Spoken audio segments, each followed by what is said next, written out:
Greetings, everyone. Welcome back.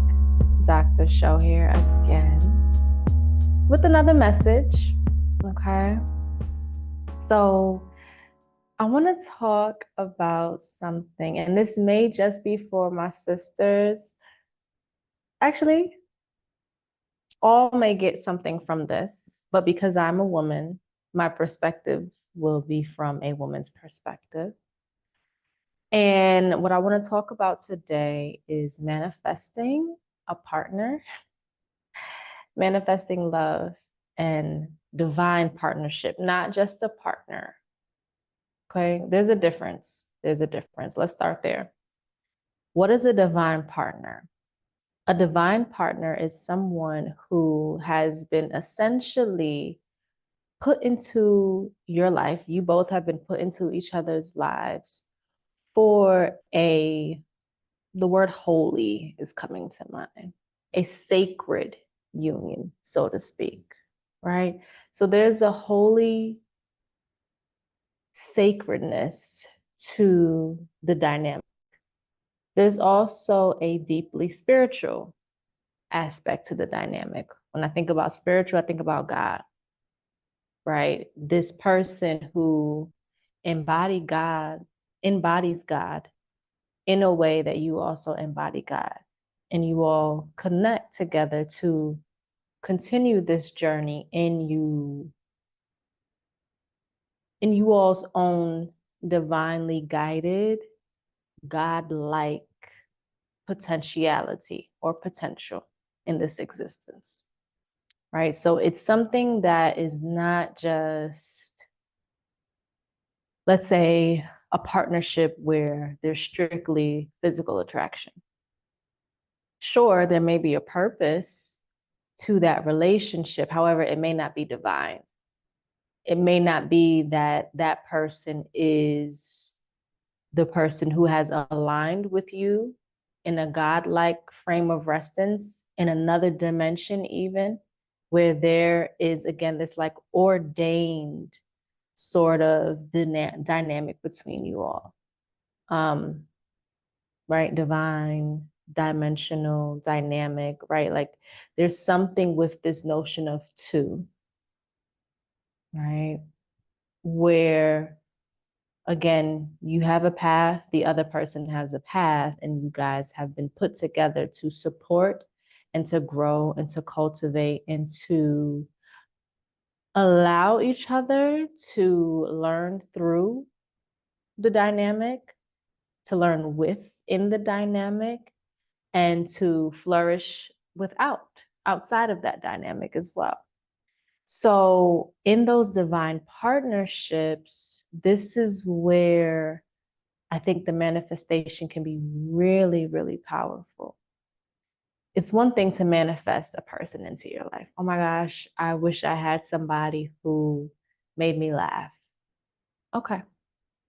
You could maybe manifest that. And we'll talk a little bit more too about like what is manifestation and like, I don't want to say how to manifest, but I can offer principles around what manifestation is, and you see what resonates with you, and you allow the how to unfold with this understanding.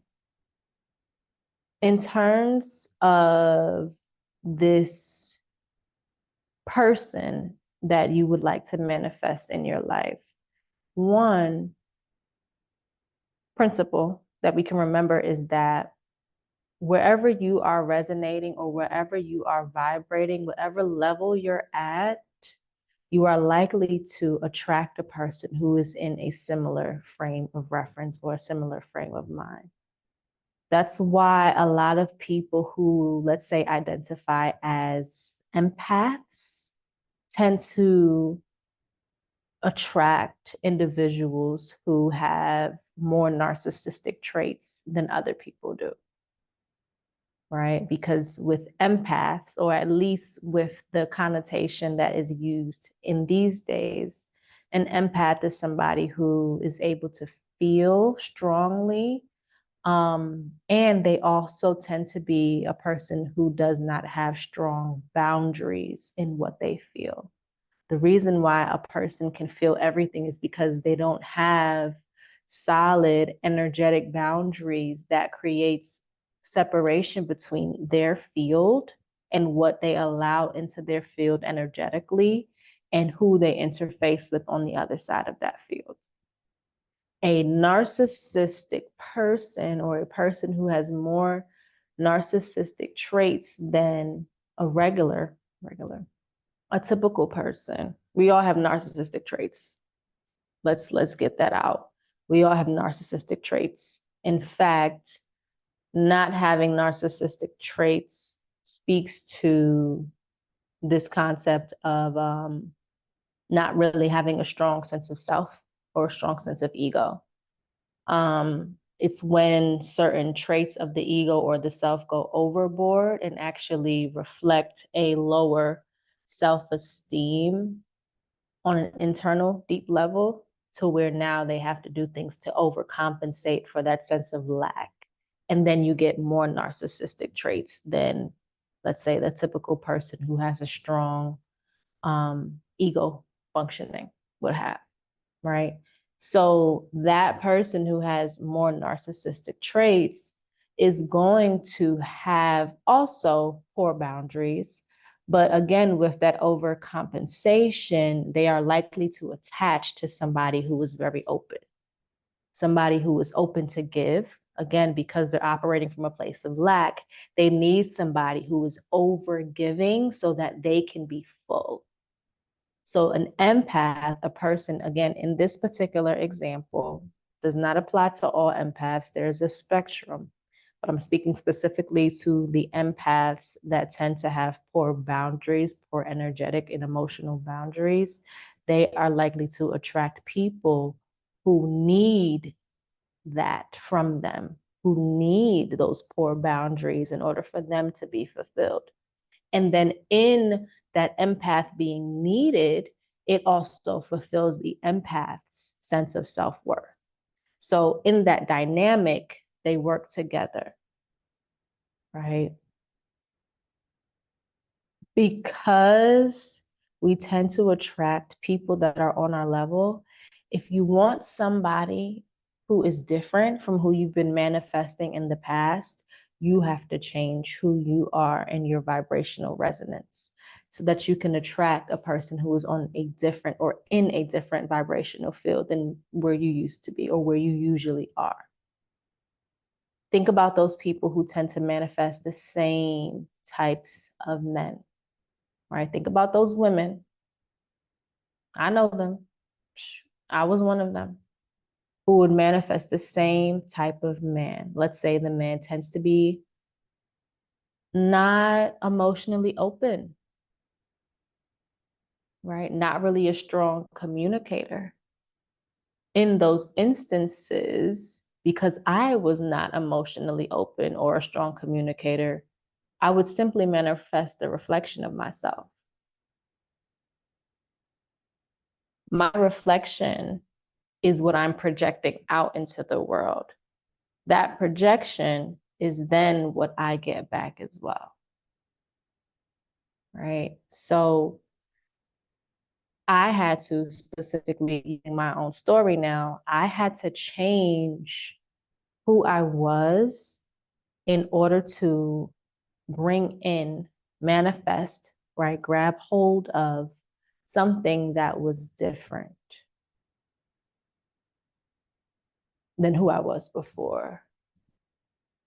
In order to do that, not only did the change have to happen, but it happened on a deep, deep, deep level. Remember, I spoke about communication skills and emotional intelligence, right? Those are core characteristics. Those are core qualities that we have as people.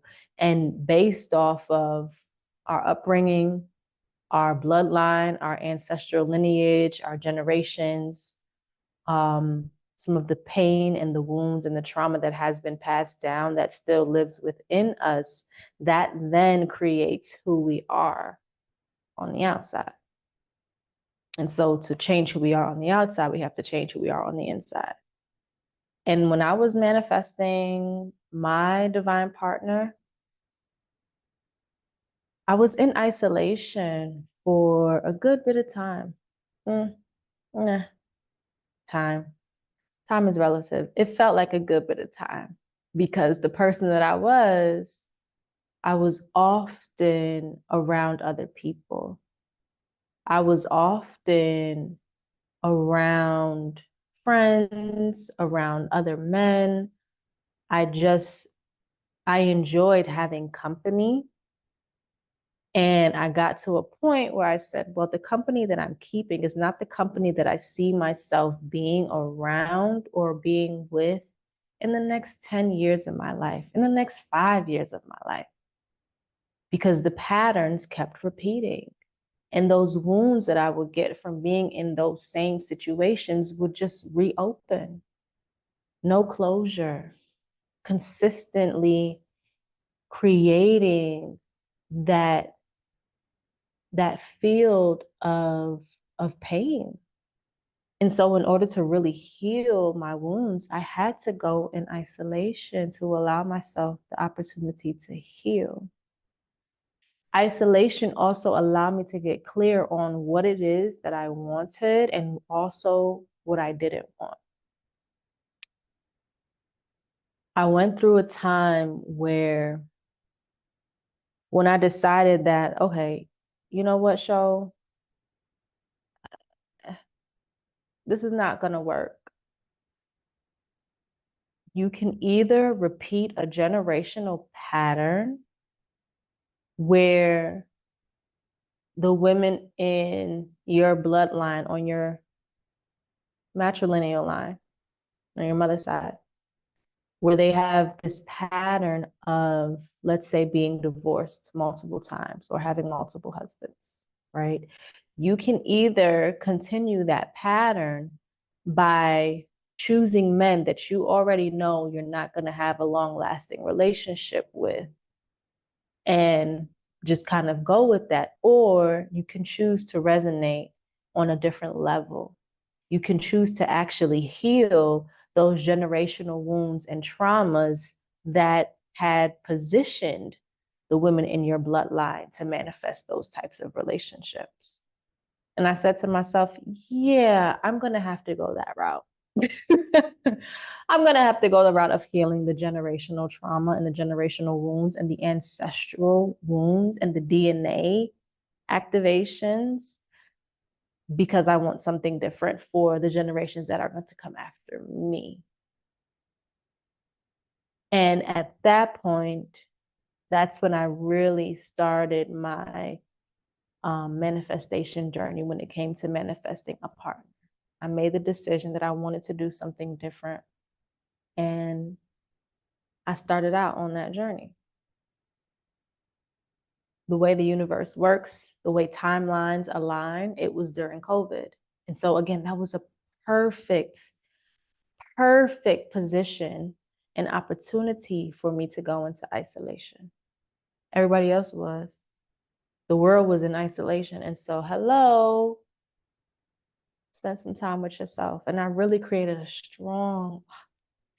I created such a strong bond with myself that I was able to get so much clarity in who I was, who I wanted to be, and the disconnect between who I was expressing myself as, and again, who I wanted to be, and also who I knew I was. In that time frame, the manifestation came with me declaring, which is another aspect of manifesting. When you're manifesting something, you are making a declaration, right? You are making you are disclosing, right? You are opening up and stating clearly what it is that you would like to come into being. And so in that declaration, there were men in my life who at the time I felt connections with, strong connections with. And I remember saying to them, hey, I get married. I am a wife and I want a husband. Do you, essentially, are you a husband? Do you want marriage? No, I'm not ready for that. Okay, no problem. I want a marriage. I want a husband. So I'm not going to have any type of sexual relations until this comes into being. Let's do a little side note here, right? Because the sexual energy that we give out, and this is to my ladies, if you're not trying to be with this man, if you know that you are trying to manifest a man that you really want, and you giving up your sexual energy is giving away your manifestation powers. And that moment of isolation that I was in, my manifestation was so strong because I kept my sexual energy and I used it to accelerate timelines, to heal wounds, to transform dormant DNA activations and essentially activate them so that I could close off the ones that no longer served me. Sex is very key in this part. You can't be saying, oh, yeah, I want a good man. I want to be married. I want to da da da da da da da. And yet you're having sex with somebody who is not who you see yourself with. You're giving away that manifestation power to somebody who you already know is not the person that you say you want. It actually doesn't make sense. It actually causes more cognitive dissonance. Not only does it cause cognitive dissonance, it also causes dysfunction and distortions in your manifestation and in your timelines too. So I could talk more about that, but I don't really feel called to right now. If you want to talk more about it, hit me up. I'm on social media, MBS Complete, Dr. Sola. Yeah, it's all in my description. You could find me. We could talk if that's what you want to do about that specific piece. Why are you unable to let go of a man that you know is not the man that you want to manifest, but yet you still holding on to him? And back on track, right? Let's come back, right? So I would tell men that that is what I'm looking for. That's what I want. If you're not a part of that, I wish you well, love you, peace be with you. There were also those men that I said, hey, I'm celibate. I'm not having sex until marriage. And like there was like a couple that kind of that laughed at me, like just straight up was like, ha ha ha, yeah, right. So what you doing tonight? Sir, not you. Huh? Don't play with me. But they did. You know why? Because I used to play with myself. And keep it a buck. I used to play with me. And so people will play with you when you play with yourself, but I was not playing. And I said what I was said, and they took it and received it how they received it. And that to me just made my tunnel vision even more clearer. That just made my vision and what I wanted to bring forth even more clearer. Again, the manifestation and the isolation periods goes into weeding out what it is that you want and what you don't want. I don't want a man that is going to laugh when I make a declaration about something that's important. Right? I don't want someone who is telling me off that they're not in alignment. That's not a divine partnership. Had I said, oh, but you know what, since you don't want this, maybe I'll wait with you. Taking me off the path of divinity, taking you off the path of divinity. When you know that somebody and where they are in their journey is not where you are in your journey, but you go with it anyway, destruction is bound to hit. Destruction is bound to hit because it's a distraction off of the path that you said you wanted for yourself. So look at that. Look at where there's some where there's a disconnect between what you say you want and what you say you don't want. And if you're feeding and giving your energy to the things that you don't want, but are upset because you're not manifesting the things that you actually do want, that is something to be looked at. Let's keep it going. Not only did I make those declarations publicly, I also did a lot of shadow work. Shadow work, again, is that internal part of us. It's the part where we don't necessarily show people. It's not something that is revealed. It's something that lies in darkness. It's a part of us that lives in darkness, actually. And there are different reasons why our shadow self is there. And sometimes we forget that we put things in the shadows, but we don't go back to it to bring it back out of the light or bring it back into the light. And so shadow work is not so much trying to become this like love and light being and not have any shadows. You're always going to have shadows, but it's your ability to express and embody them. And your ability to express and embody them is directly related to your ability to illuminate them. You won't know what your shadows are if you don't let them out into the light. That doesn't mean you can't put them back in.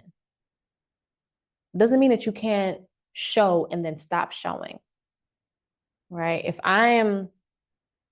If the sun is shining, I can come in and out of the shady part. If I'm by a tree, the sun is shining, I can either go under the tree and have that shade there, right? That shadow moment, or I can step out into the light. But if you're not familiar with the trees that are there that cover up that space, and you're not familiar with the point at which your light will show, and when you show it, then how do you embody? How do you express it? And so for me, it was digging into my shadows, right? To express, embody, or even eliminate. Because some of my shadow selves or shadow aspects don't necessarily need to be there because they were not serving a purpose that was in alignment with the person that I was becoming. So you just get more latitude. You get more ability to control and manipulate the parts of yourself that are present in your entire being by doing shadow work. And that's what I did.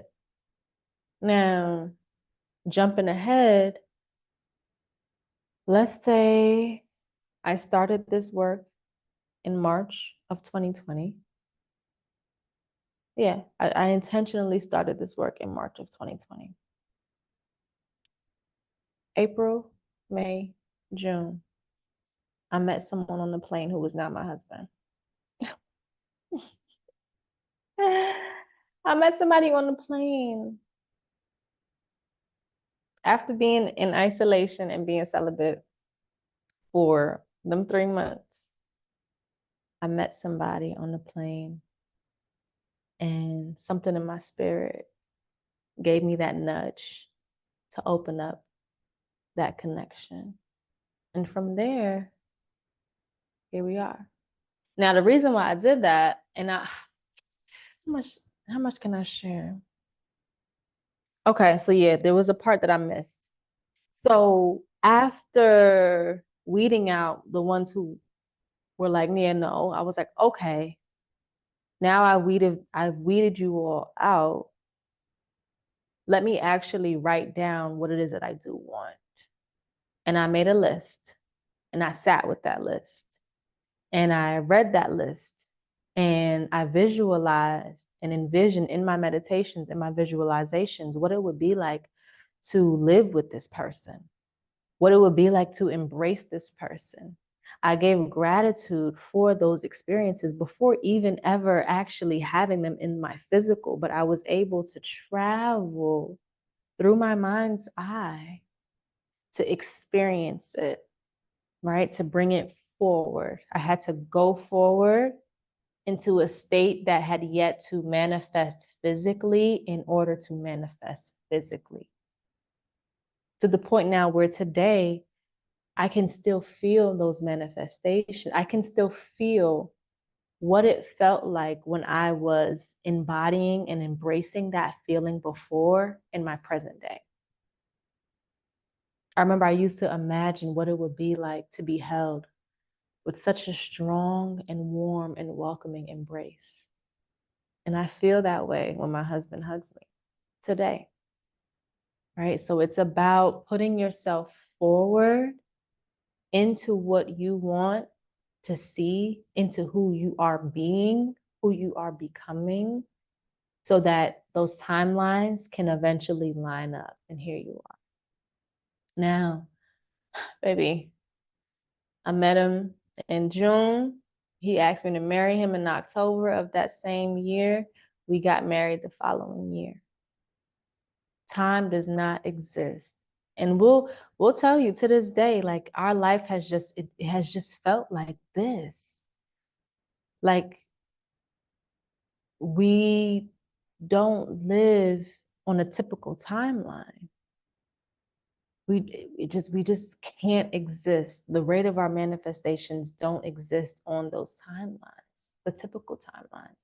And so if you're also one of those people who's like, man, I've been doing this for so long, I've been trying to manifest this for this amount of time and it's not working, I'm gonna just give up. Again, where are the distortions in your timelines?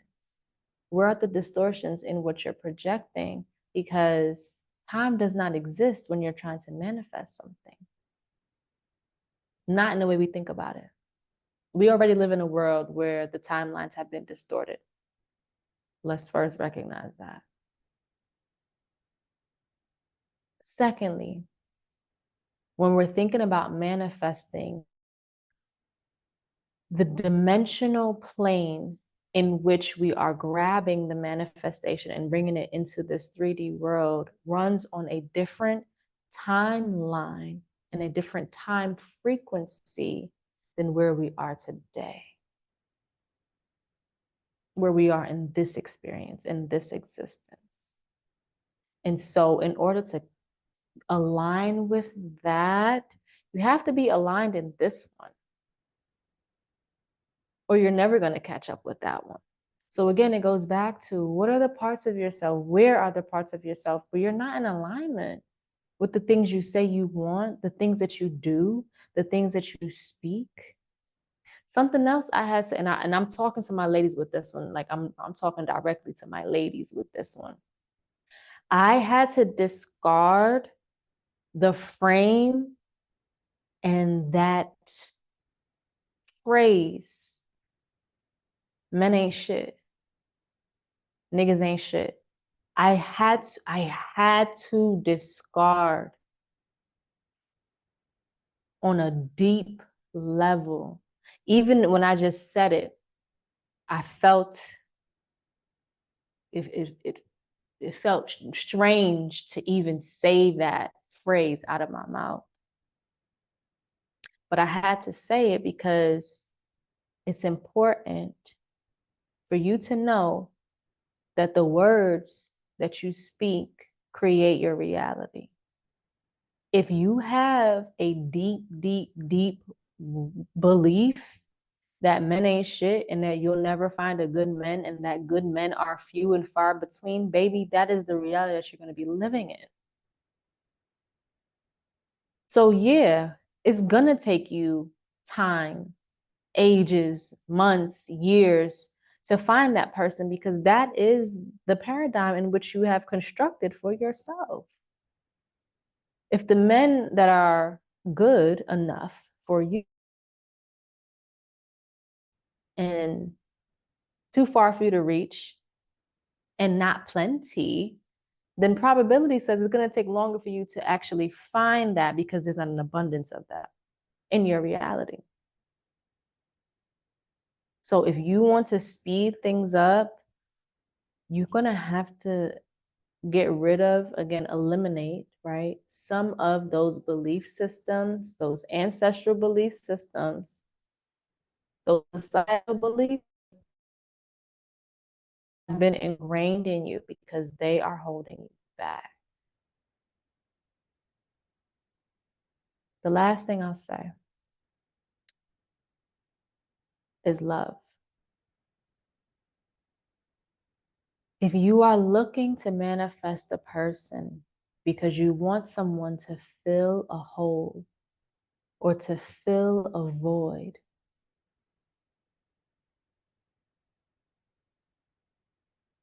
you will be manifesting from a place of lack, and the love that could be there will not be full.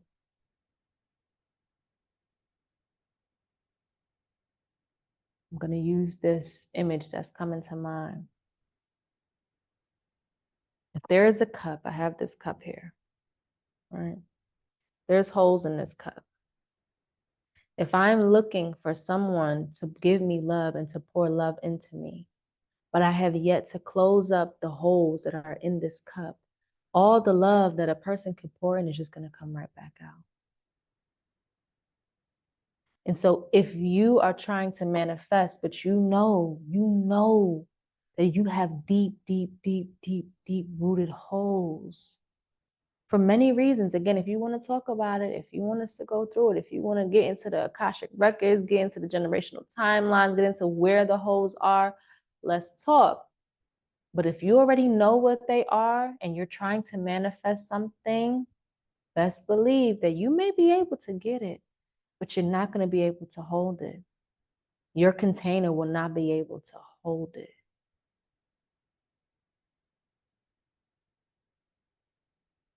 And so if you're looking for somebody to give you love because you are lacking love on a deep internal level, it's only going to hold but for so long. And then you're going to go back to that person and say, hey, but you're not loving me enough. And the person is going to keep giving to you. Keep giving. And then you're going to say, hey, I'm still missing. I still need more love. And then they give to you and give and give. But you have nothing to give because that love is seeping out of you. And so they eventually become dry. They stop feeding you. And then you turn around and say, you never loved me. Or you turn around and say, this is not going to work. You can't give me what I need. The person gave you everything that you wanted, but you were supposed to give yourself what you needed. And what you needed was to patch up those holes so that you could give and also receive fully and freely and wholly. Wholly. You can't be holy,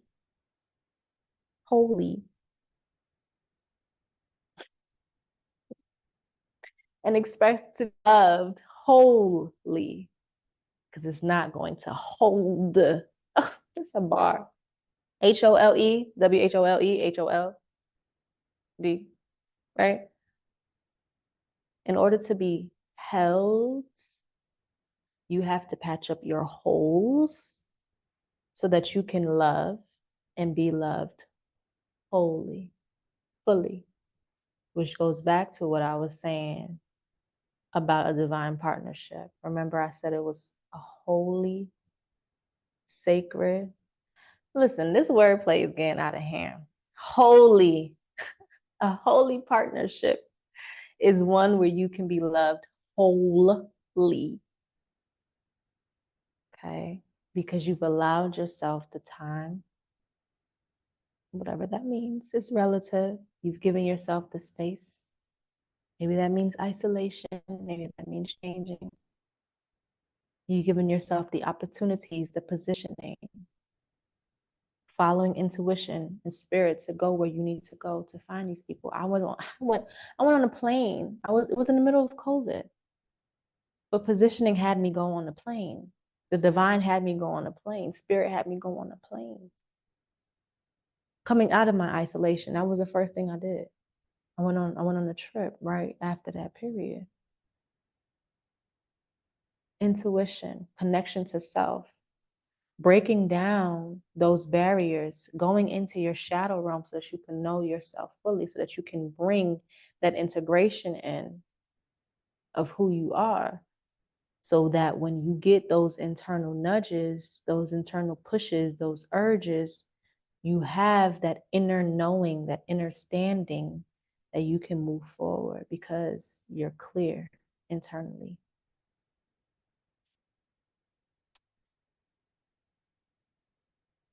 Yeah. So I am a matchmaker. I'm working on building my pool. So if you're interested in being a part of the pool, just hit me up. Either on Instagram, or you can send me an email. Again, I'm gonna put my contact information in the description box if you want to learn more about my matchmaking. The matchmaking, and I want to just kind of put this out there before we wrap up. The matchmaking process is very different from what a typical matchmaker may do and look like. What I'm focusing on with you is your self-love. Before you even enter into the pool of people that I have there, everybody who enters into that pool has to go through their self-love workshops and initiations with me. And then you enter into the pool. So that on one hand, you know that when you're going in there, you're going in there whole. You're going in there full. And then two, you also know that the people who are already in there waiting on you are full as well. They're whole too. Okay. So as always, I love y'all. I give gratitude. I give peace. I offer patience. And I trust in your ability to bring forward the things that you want in this existence. You got it. Do what you got to do. Love you.